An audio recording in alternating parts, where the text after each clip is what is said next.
Hello everyone, आप सभी को नमस्कार। This is DJ and welcome two DJ academy. I hope आप लोग अच्छे होंगे और अपनी तैयारी ज़बरदस्त तरीके से कर रहे होंगे। So finally the wait is over. SSC CGL 2025 का नोटिफिकेशन आउट हो चुका है और इस बार काफ़ी अच्छी वैकेंसीज देखने को मिलेंगी। तो ये आपके लिए गोल्डन अपॉर्चुनिटी है। इस बार 14,500 वैकेंसीज टेंटेटिव है और फाइनल में जाके ये बढ़ेंगी। तो चलिए सबसे पहले ये देख लेते हैं कि इस वीडियो में हम किस किस टॉपिक पे डिस्कस करने वाले हैं। एप्लीकेशन फॉर्म कब से स्टार्ट होंगे, क्या लास्ट डेट होगी, और एग्ज़ाम डेट कब से स्टार्ट होंगे, प्री कब होगा, मेंस कब होगा, कौन सी पोस्ट होंगी, क्या उनकी सैलरीज होगी, कितनी वैकेंसीज हैं, एलिजिबिलिटी क्या होनी चाहिए और कैसे आप इस फॉर्म को अप्लाई करेंगे, एग्ज़ाम पैटर्न में कोई चेंज हुआ है तो क्या हुआ है, और सिलेबस क्या है, क्या सिलेबस कुछ चेंज हुआ है या पहले वाला ही है। तो चलिए सबसे पहले देख लेते हैं कि एसएससी के बारे में जो न्यू एस्पायरेंट्स हैं उनको एक ओवरव्यू मिल जाए। सीजीएल, सीजीएल का मतलब होता है कंबाइंड ग्रेजुएट लेवल एग्जामिनेशन। ये ग्रेजुएट लेवल का एग्जामिनेशन है जिसके लिए आपको ग्रेजुएट होना पड़ता है। एलिजिबिलिटी इसकी यही है कि आप किसी भी स्ट्रीम से ग्रेजुएट हो, चाहे आपने बीएससी कर रखी हो, चाहे बीकॉम कर रखा हो, चाहे बीए कर रखा हो। और उसके लिए आपको एक एग्ज़ाम देना पड़ता है जो कि सीजीएल का एग्ज़ाम बोलते हैं। उसमें दो टीयर होते हैं। पहला टीयर 1 होता है जिसे आप प्री बोलते हैं और दूसरा होता है टीयर 2 जिसे मेंस बोलते हैं। प्री क्वालिफाइंग होता है और प्री क्वालिफाई करके आपको मेंस देना होता है और इसी के मार्क्स पर मेरिट बनती है और फिर आपका सिलेक्शन होता है। और सिलेक्शन होने के बाद आप income tax inspector, GST inspector, ASO in MEA, ASO in CSS, tax assistant, auditor, postal assistant, sorting assistant, जो कि पे लेवल 7 से लेके लेवल 4 तक की जॉब प्रोवाइड करवाता है। तो चलिए देखते हैं कि फॉर्म्स कब से भरे जाएंगे। 9 जून से आपके फॉर्म स्टार्ट हो गए हैं और इनकी लास्ट डेट 4 जुलाई होगी। 4 जुलाई तक आप फॉर्म भर सकते हैं। फ़ी पेमेंट करने की डेट आपकी 5 तारीख होगी। फीस की बात करें तो आप ओनली 100 रुपये आपको पेमेंट करनी है। ये मेल के लिए है और फीमेल के लिए तो फ्री है, एग्जेम्प्टेड है। और एससी और एसटी कैटेगरी के लिए भी फ्री है, ये जनरल कैटेगरी और ओबीसी के लिए। बात करें प्री एग्ज़ाम की तो वो 13 अगस्त से 30 अगस्त के बीच होगा। तो आपके पास 2 महीने हैं उसके लिए प्रिपेयर करने के लिए। अगर आप अच्छे से करो तो वो हो जाएगा। फिर आपको दिसंबर में मेंस देना होगा प्री क्वालिफाई करने के बाद। मेंस के लिए आपके पास प्री के बाद 3 महीने बचेंगे, तो आप अभी से लग जाओ। मेंस में भी ज़्यादा दिन नहीं है और अच्छे से प्रिपेयर करो। तो चलिए अब देखते हैं कि क्या क्या वैकेंसीज इसमें है। सबसे पहले तो लेवल 7 की वैकेंसी देख लेते हैं जो कि एएसओ की आपकी सीएसएस में है। फिर इंटेलिजेंस ब्यूरो में, रेलवेज में, ये सब वैकेंसी सारी एएसओ की हैं। फिर ये इनकम टैक्स इंस्पेक्टर, फिर आपका preventive officer, assistant enforcement officer, ED की पोस्ट है ये। फिर आगे जाके sub inspector in central bureau of investigation यानी सीबीआई, ये सारी लेवल 7 की पोस्ट है जिसमें आपकी सैलरी बेसिक पे आपका होता है 44,900। और आपको डीए जो कि अभी 55% चल रहा है, डीए, फिर एचआरए यानी हाउस रेंट अलाउंस, फिर टीए यानी ट्रांसपोर्ट अलाउंस, ये सभी मिला के आपका ग्रॉस सैलरी आपकी 88,000 के अराउंड बन जाती है। और फिर इन हैंड सैलरी आपकी हो जाएगी 81,000। तो काफ़ी अच्छी सैलरी है। उसके बाद पे लेवल 6 की जॉब है। ये आपकी एएसओ की मिनिस्ट्रीज़ में, डिपार्टमेंट में, फिर डिविजनल अकाउंटेंट, ये सब पोस्ट है आपकी लेवल 6 की। फिर बात करें तो लेवल 5 की पोस्ट है ऑडिटर की, अकाउंटेंट की। लेवल 4 की आपकी पीए और एसए यानी पोस्टल असिस्टेंट और सॉर्टिंग असिस्टेंट। लेवल 6 की बात करें तो उसकी ग्रॉस सैलरी आपकी हो जाएगी 71,000 के अराउंड। और इन हैंड सैलरी आपकी होगी 64,000। ये आपकी लेवल 6 की पोस्ट होगी। लेवल 5 की बात करें तो इसकी ग्रॉस सैलरी आपकी होगी 59,000 के अराउंड, और इन हैंड सैलरी आपकी हो जाएगी 54,000। उसी तरह लेवल 4 की बात करें तो इसकी ग्रॉस सैलरी आपकी 52,000 के अराउंड होगी, और इन हैंड सैलरी की बात करें तो ये आपकी 46,000 के अराउंड हो जाएगी। तो सबसे लोवेस्ट ग्रेड पे की जॉब लेवल 4 की जॉब है इसमें, उसकी सैलरी भी आपको 50,000 के करीब मिल रही है। तो काफ़ी अच्छी वैकेंसीज आई हैं इस बार। चलिए अब देखते हैं। और एक बात और है इसमें मैं बता दूं कि ऑफिस, ये वाली पोस्ट ऑफिस सुपरिटेंडेंट की इस बार ये नई ऐड करी गई है। ये भी लेवल 6 की जॉब है, तो उसकी सैलरी मैंने आपको बताई थी। और इसका वर्क प्रोफाइल क्या है कि आपको एडमिन का काम करना है। एडमिन का काम मतलब एडमिनिस्ट्रेशन का, आपको सारे स्टाफ को मैनेज करना है, डॉक्यूमेंटेशन, फाइल मैनेजमेंट करना, यानी office order noting, drafting, memo बनाना, फिर और स्टाफ्स की लीव रिकॉर्ड मेंटेन करना, और उनकी सर्विस बुक मेंटेन करना। ये सभी काम आपका एडमिन का काम होता है, या आपको जूनियर स्टाफ और सीनियर के बीच में एक ब्रिज का काम करना है। तो ये सभी काम ऑफिस सुपरिटेंडेंट के हैं। इस बार इसकी 6,771 वैकेंसीज इस बार इंक्लूड करी गई हैं। चलिए अब देखते हैं वैकेंसीज टोटल कितनी है इस बार। तो इस बार 14,500 82 वैकेंसीज है। ये अभी टेंटेटिव है। फाइनल वैकेंसी, फाइनल रिजल्ट तक ये वैकेंसी आपकी बढ़ेंगी। 100% चांस है कि बढ़ेंगी।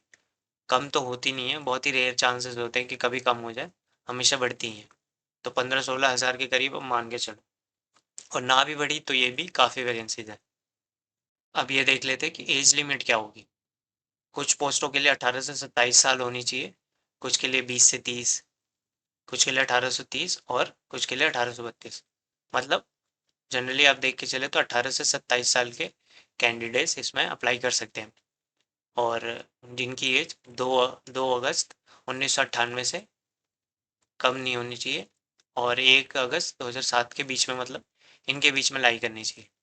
यानी क्रूशियल डेट की बात करें तो आपकी वो 1 अगस्त ली गई है। अगर आप ग्रेजुएशन के लास्ट ईयर हैं तो आप अपीयरिंग में भी ये एग्ज़ाम डाल सकते हैं, बट 1 अगस्त से पहले आपकी मार्कशीट आ जानी चाहिए, ताकि आगे जाके आपको डीवी में कोई प्रॉब्लम फेस ना करनी पड़े।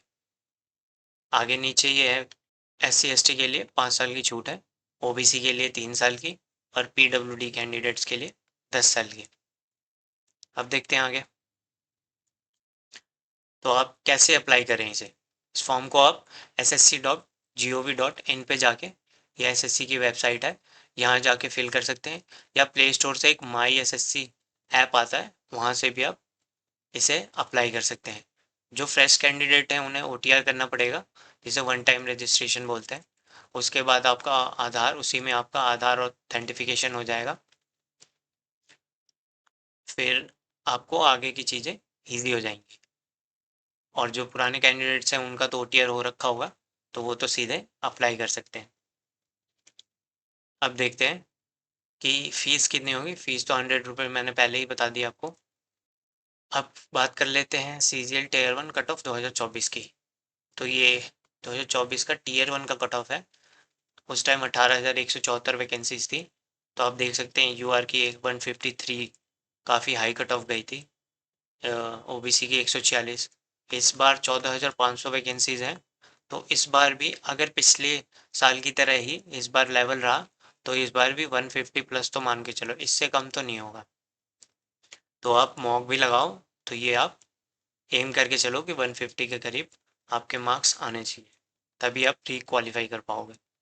2023 की भी बात करें तो 2023 में भी 7,000, इस बार तो कम वैकेंसी थी, 7,859 वैकेंसीज थी। इस बार भी UR की कट ऑफ 150 प्लस गई थी, OBC की 145। 2024 में की बात करें तो इसमें थोड़ा लेवल थोड़ा सा इजी था, इसलिए इसकी कट ऑफ ज़्यादा हाई चली गई थी। अब देखते हैं इस बार लेवल कैसा आता है।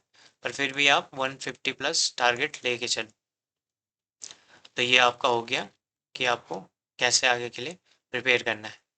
बात करें एग्ज़ाम पैटर्न की, तो एग्ज़ाम पैटर्न में आपका 4 सब्जेक्ट्स आएंगे आपके। पहला है आपका जनरल रीजनिंग और इंटेलिजेंट, यानी रीजनिंग हो गई आपकी। फिर आपका ये जनरल अवेयरनेस यानी जीके, फिर आपका ये मैथ्स और फिर इंग्लिश। ये टीयर 1 की है। टीयर 1 की इसमें आपको 25 क्वेश्चन रीजनिंग के, 25 मैथ्स के, 25 जनरल अवेयरनेस के और 25 इंग्लिश के। पर क्वेश्चन 2 मार्क्स का होगा और 50-50 मार्क्स के सारे क्वेश्चन होंगे। 200 टोटल में से आपको 150 के अराउंड लाना है प्री क्वालिफाई करने के लिए। तो ये सब अब देख लीजिए। टाइम आपको 1 घंटे अलाउड होगा। अब देखते हैं कि मेंस में कौन कौन से क्या एग्ज़ाम पैटर्न है। तो मेंस के लिए एक होगा पेपर 1 और पेपर 2। पेपर 2 तो जेएसओ के लिए होता है। पेपर 1 बाकी सब पोस्टों के लिए होता है। इसमें सेक्शन 1 होता है और सेक्शन 2 होता है। सेक्शन 1 में आपको मैथ्स और रीजनिंग का अलग होता है, जिसमें 30-30 क्वेश्चन होते हैं और पर क्वेश्चन 3 मार्क्स का होता है और टोटल 180 में से मार्क्स होते हैं। दूसरे में सेक्शन में आपको इंग्लिश और जनरल अवेयरनेस होती है, जिसमें इंग्लिश 45 क्वेश्चन होते हैं और जीके के 25 क्वेश्चन होते हैं। पर क्वेश्चन 3 मार्क्स का होता है और टोटल 210 मार्क्स का ये पेपर होता है। तो टोटल आपकी मेरिट 390 मार्क्स में से बनती है। और 2024 में तो सबसे हाईएस्ट मेरिट 365 के अराउंड इनकम टैक्स और जीएसटी इंस्पेक्टर की गई थी, और सबसे लोवेस्ट कट ऑफ गई थी, जनरल कैटेगरी की बात कर रहा हूँ मैं, 335, जो कि पोस्टल असिस्टेंट और sorting असिस्टेंट की गई थी। तो इस बार भी। और उसके बाद सेक्शन 3 में कंप्यूटर टेस्ट होगा आपका, जो कि 20 क्वेश्चन आएंगे और पर क्वेश्चन 3 मार्क्स का होगा और ये क्वालिफाइंग होता है, इसके मार्क्स नहीं जोड़ेंगे, पर इसको क्वालिफाई करना ज़रूरी होता है। अगर आप इसमें फेल हो गए और ये सभी पास कर लिए तो भी कोई मतलब नहीं बनता, आप फेल हो जाओगे। उसके बाद आपके स्पीड टेस्ट, वो टाइपिंग टेस्ट होता है। टाइपिंग टेस्ट में आपको 27 या 28 पर मिनट एक्यूरेसी के साथ टाइप करने होते हैं। 100% एक्यूरेसी अब मान के चलो, तब जाके आप इसे क्वालिफाई करोगे। चलिए आगे देखते हैं। सिलेबस में आपको जनरल इंटेलिजेंस, यानी ये आपका रीजनिंग का सिलेबस है। एक मिनट, ये रीजनिंग का सिलेबस है, तो आप इसे वीडियो पॉज करके एक बार पढ़ लें। रीजनिंग में ये सिलेबस है। जनरल अवेयरनेस में ये सारे सब्जेक्ट्स हैं, जैसे हिस्ट्री है, कल्चर है, geography, economics, science, general policy and scientific research. बाकी ये मैथ्स का सिलेबस है, ये आपके मैथ्स का सिलेबस है। और इसके बाद ये आपका इंग्लिश का सिलेबस है। और इसके बाद ये आपका टीयर 2 का सिलेबस है। इसके बाद सारा सिलेबस ही है। अब यहाँ से आप कैसे अप्लाई करें, तो आप ऐसे ssc.gov.in पे जाके यहाँ पे आपको रजिस्ट्रेशन करना होता है। आप वहाँ से रजिस्ट्रेशन करें। अगर आप फ्रेश हैं तो OTR करें, 1 टाइम रजिस्ट्रेशन करें। उसके बाद आप फॉर्म फिलअप करें और फिर तैयारी में लग जाएं। ये सभी पोस्ट की डिटेल्स हैं, जो कि आप वीडियो पोस्ट करके या SSC के नोटिस में पढ़ सकते हैं। PDF की बात करें तो अगर आपको नोटिस का PDF चाहिए तो वो डिस्क्रिप्शन बॉक्स में आपको मैं ऐड कर दूंगा, आप वहाँ से भी इजीली पढ़ सकते हैं। चलिए तब तक के लिए धन्यवाद, मिलते हैं नेक्स्ट वीडियो में। अगर आपको कोई डाउट हो तो आप कमेंट बॉक्स में ज़रूर पूछें। Thank you.